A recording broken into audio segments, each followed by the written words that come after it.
Hey, it's Tom. So continuing on our series of what do I really need? We've seen a knife, shelter, fire, cordage. There's only one thing left out of them 5 C's that I talked about in the previous episode, and that's containers. Now, for years, I've run through my life with the GI canteen, cup, and a cooker. That's all I've ever carried on me. Now they have lids for the cups with strainers on them. Oh, hey, I picked one of them up. And, they have this and they have that and they have the other thing. They have all kind of accessories now that they didn't have before. Recently, on a trade with a gentleman on a trading group, I picked up the Pathfinder water bottle set. And no, I'm not endorsing anything. I just heard so much about these sets. I was like, I got to try it. It has the pot, the bottle, the cooker, the pot, the bottle, the cooker, the mouth spreader. You can hang on here and make a bail. So, and the lid. So with this setup right here, I've got a container I can cook in, container I can boil water and dump in there and let cool and boil more. It's a very versatile set, more so than the GI canteen set. And actually, if I ever think about it and buy the bigger bag for it, it'll probably be a really good set because it's a bugger to get out of the bag. So you're going to need a container. Like I said, to purify water. They say make char cloth in, but I've heard bad stories about doing that, especially if you're out in the woods. There's some kind of residue that people say get on the inside of their bottles they can't get out. So, there's no reason why you can't make char cloth in this, though. Don't sacrifice your bottle. Or pugwood, whatever. Now, containers run in all sizes. You don't need the Pathfinder system container and stuff. All you need is a container. Dave Pearson from over Really Big Monkey runs around with a 2-liter soda bottle in his pack. Because it carries 2 liters and it's convenient. Even with that, soda bottles are multi-use. They not only attach to Sawyer water filters, but they are a source of cordage. Yeah, you can't boil water in them. Well, you can, but it's not recommended. So, any kind of a container. There was a gentleman I knew years ago, his name was Iron Lion.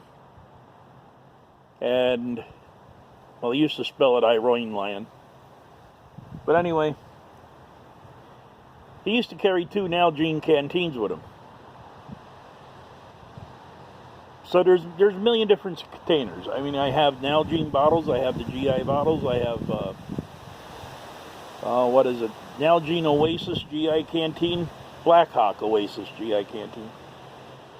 And I called the company, and you can actually put, if you were boiling water in this, just let it settle down to where the bubbles stop.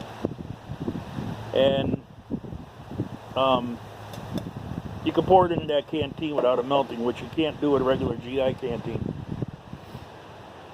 So there's millions of containers.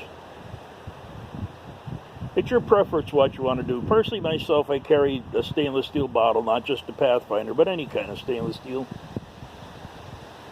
I also carry a 16-ounce or a 2-liter rolled-up soda bottle because when I've got my Sawyer water filter with me, I can fill up that bottle, drain it into here, fill that bottle up again, and have an immediate drink right straight from the filter. And I've already got a bottle full of water I don't have to worry about. I can top up out of one of the little bottles in the filter and keep this for my travels. But if you're going to carry a bottle with you, for convenience sake, I would say, get a nesting cup and a bottle that goes together right. Because this is your cooking pot, your water boiling, your, your everything is here.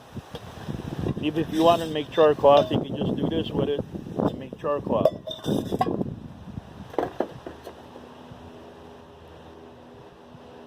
Containers are hard to make in the woods. If you're in an area with bamboo, it's not so bad. But if you're not in an area with bamboo, then you're going to have to burn out a piece of tree. Or use the gut bag out of an animal or the intestines from an animal. They're hard to make. Everything that you're going to make in the woods. I think shelter is probably the easiest. Now, if you don't know napping, you can make a serviceable rock type thing. You can make it serviceable. Doesn't mean it's going to be the greatest. If you know how to nap, you can make a knife that rivals most iron blades.